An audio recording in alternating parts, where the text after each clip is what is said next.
நம்மளை சுத்தி பல பறவைகள் இருந்தாலும் இந்த தூக்கணாங்குருவி மட்டும் எப்பவுமே ஸ்பெஷல் தாங்க. பாக்குறதுக்கு சிட்டுக்குருவி மாதிரி இருக்கக்கூடிய இந்த தூக்கணாங்குருவிக்கு சின்னகம், சிதகம், தூதுனம், மஞ்சள் சிட்டுன்னு வேற சில பெயர்களும், இங்கிலீஷ்ல பாயா வீவர் அல்லது வீவர் பேர்டுன்னு சொல்லுவாங்க. தூக்கணாங்குருவிகள்ல ஆண் நல்ல அடர் மஞ்சள் நிறத்திலையும் பெண் மங்கலான மஞ்சள் கலந்த பழுப்பு நிறத்திலையும் இருக்கும்.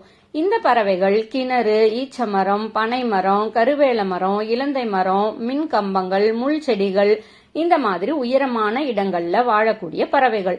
இந்த தூக்கணாங்குருவிகள் நெல், சோளம், திணை, கோதுமை இந்த மாதிரியான தானிய வகைகளையும், இனப்பெருக்க காலங்கள்ல ஈக்கள், கரையான், வண்டுகள், கம்பளிப்பூச்சி, வெட்டுக்கிளி, சிலந்தி, சின்ன சின்ன நத்தைகள், தவளைகள் இந்த மாதிரியான புழு பூச்சிகளையும் உணவா எடுத்துக்கும்.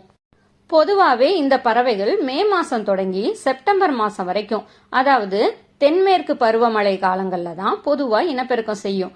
இந்த சமயங்கள்ல ஆண் தூக்கணாங்குருவி கூடு கட்டுறதுக்கு தேவையான இடத்தை ரொம்ப கவனமா தேர்ந்தெடுக்கும். கூடு கட்டுற இடம் ரொம்ப உயரமா இருக்கணும், நீர்நிலைக்கு பக்கத்துல இருக்கணும், குறிப்பா நீர்நிலைக்கு மேல தொங்குற மாதிரி கூடு கட்டணும். பயிர்கள் பயிரிடக்கூடிய விவசாய நிலம் பக்கத்துல இருக்கணும். கூடுகளை உயரமான இடத்துல கட்டுறதுனால எதிரிகளோட தொல்லை, அதாவது பாம்பு, கீரி, ஓணான் மாதிரியான தொல்லைகள் இருக்காது. நீர்நிலைக்கு மேல இருந்தா கூடு எப்பவும் குளிர்ச்சியா வெப்பம் இல்லாம இருக்கும். விளைநிலங்களுக்கு பக்கத்துல கட்டுனா உணவுக்காக ரொம்ப தூரம் பயணம் செய்ய தேவை இருக்காது.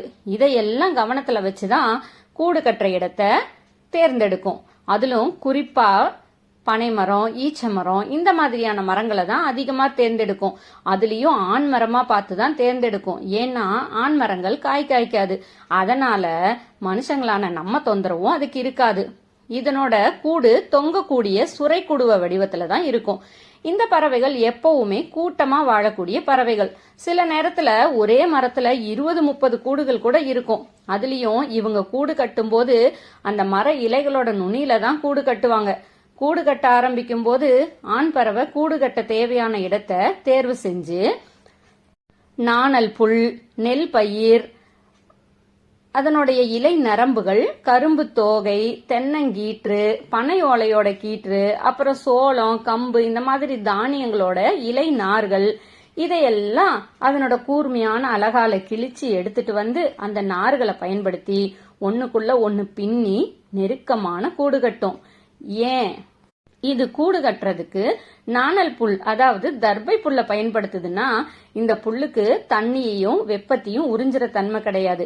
அது மட்டும் இல்ல, 2 அறை வச்சுதான் அது கூடு கட்டும். அதுல ஒரு ரூம் இந்த ஆண் பெண் பறவைகள் தங்கிக்கிறதுக்கும், இன்னொரு ரூம் முட்டையிட்டு அடை காத்து குஞ்சுகள் பொறிக்கிறதுக்காகவும் கட்டும். அப்படி அந்த முட்டையிடக்கூடிய ரூம்ல அங்கங்க களிமண்ணை கொண்டு வந்து பதிச்சு வச்சிடும். இதனால பலமான காத்து காலங்கள்ல முட்டைகள் ஒன்னோட ஒண்ணு ஆடி உடைஞ்சு போகாமையும் கீழே விழாமையும் பாதுகாக்கும். ஆண் பறவை மட்டும்தான் கூடு கட்டும். அப்படி கூடு கட்டி 3/4 கட்டி முடிச்ச உடனே அது பெண் பறவையை அழைச்சிட்டு வந்து அந்த கூட்டை காட்டும். அந்த பெண் பறவைக்கு அந்த கூடு பிடிச்சிருந்தா மட்டும்தான் அந்த ஆண் பறவையோட இணை சேரும். இல்லைன்னா அது ரிஜெக்ட் பண்ணிட்டு வேற இடம் பார்த்து போயிடும். அதுக்கப்புறம் அந்த ஆண் பறவை அந்த கூட்டை ரிப்பேர் எல்லாம் பண்ணாது. மறுபடியும் புதுசாதான் ஒரு கூட்டை கட்டி மீண்டும் பெண் பறவையை அழைச்சிட்டு வந்து அந்த கூடு ஓகேவான்னு கேட்கும். சில ஆண் பறவைகள் 2-3 கூடுகளை கூட ஒரே நேரத்துல கட்ட முயற்சி செய்யும். பெண் பறவைக்கு அந்த கூடு பிடிச்சு போய் சம்மதிச்சா மட்டும்தான் இந்த ஆண் பறவையும் பெண் பறவையும் அந்த கூட்டுல குடியேறி இனப்பெருக்கம் செய்யும். ஒரு ஆண் தூக்கணாங்குருவி ஒரு கூட்டை அமைக்கிறதுக்கு கிட்டத்தட்ட 18 நாள் ஆகும். சுமார் 500 முறைக்கு மேல போய் நாறுகளை கிழிச்சு கிழிச்சு கொண்டு வந்துதான் அது கூட்டை கட்டி முடிக்குது. இந்த தூக்கணாங்குருவிகளுடைய வீட்டை பார்த்து வியக்காதவங்களே இருக்க முடியாது. அந்த அளவுக்கு சிறப்பான கட்டிடக்கலை வல்லுநர்னு இந்த பறவைகளை சொல்லலாம்.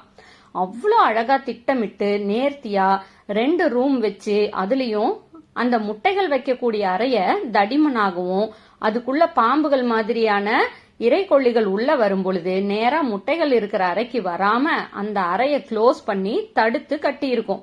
இப்படி கஷ்டப்பட்டு கட்டி முடிச்சு ஆண் பெண் 2ம் இணை சேர்ந்த உடனே 2-4 முட்டை வரைக்கும் இட்டு, முட்டையிலிருந்து குஞ்சுகள் வெளியே வந்த உடனே புழு பூச்சிகளை எல்லாம் உணவா கொண்டு வந்து அந்த கூட்டுக்குள்ள இருக்கிற களிமண்ணுல ஒட்ட வச்சுட்டு போயிடும்.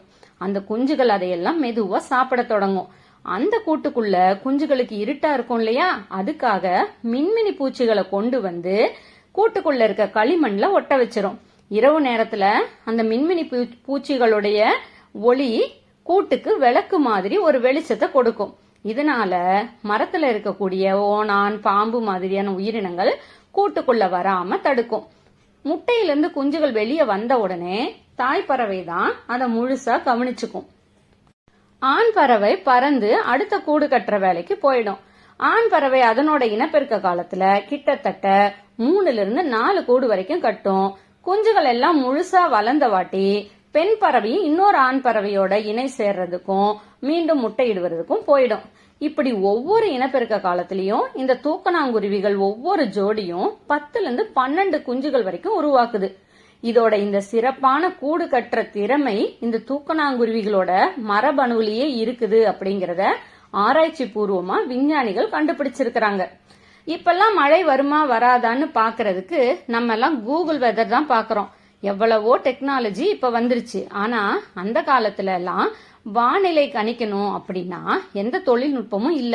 விவசாயிகளுக்கு அந்த வருஷம் தென்மேற்கு பருவமழை, வடகிழக்கு பருவமழை பெய்யுமா அப்படிங்கறத இந்த தூக்கணாங்குருவிகளோட கூட்ட பார்த்தே தெரிஞ்சுக்கிட்டாங்களாம். எப்படின்னா குருவிகள் அவங்க கட்டுற கூட்டோட வாசல் பகுதிய வடக்கு பக்கம் வச்சிருந்தா தென்மேற்கு பருவமழை அதிகமா பெய்யும். ஏன்னா மழைக்காலங்கள்ல காற்றும் மழையும் அதிகமா இருக்கிறப்ப மழை பெய்யக்கூடிய திசையில கூட்டோட வாசல் இருந்தா தண்ணியும் காத்தும் உள்ள வந்து கூடு சேதமாயிடும், இனப்பெருக்கம் பாதிக்கப்படும். அப்படிங்கறதால காற்றடிக்கிற திசைக்கு எதிர் திசையில தான் உங்களோட கூட்டுடைய வாசல் பகுதியை வைக்குமா. இப்படி ஒரு சின்ன தூக்கணாங்குருவி இதோட அறிவும் விடாமுயற்சியும் கூடு கட்டும் திறமையும் நம்மளை எவ்வளவு ஆச்சரியப்படுத்துது. எப்பவுமே இயற்கை நமக்கு ஒரு பேராசிரியர் தான். நீங்க ஒரு முறை பாயா வீவரோட கூடுகளை நேர்ல பாருங்க. அதோட நுணுக்கம் உங்களையும் மெய் சிலிர்க்க வைக்கும். இந்த வீடியோ உங்களுக்கு பிடிச்சிருந்தா ஒரு லைக் போடுங்க. அதை விட முக்கியமா நம்ம இயற்கை உயிரினங்களை பாதுகாக்கணும். பாயா வீவர் மாதிரி சிறிய பறவைகள் நம்ம சுற்றுச்சூழலுக்கு ரொம்ப அவசியம். மறக்காம சப்ஸ்கிரைப் பண்ணுங்க.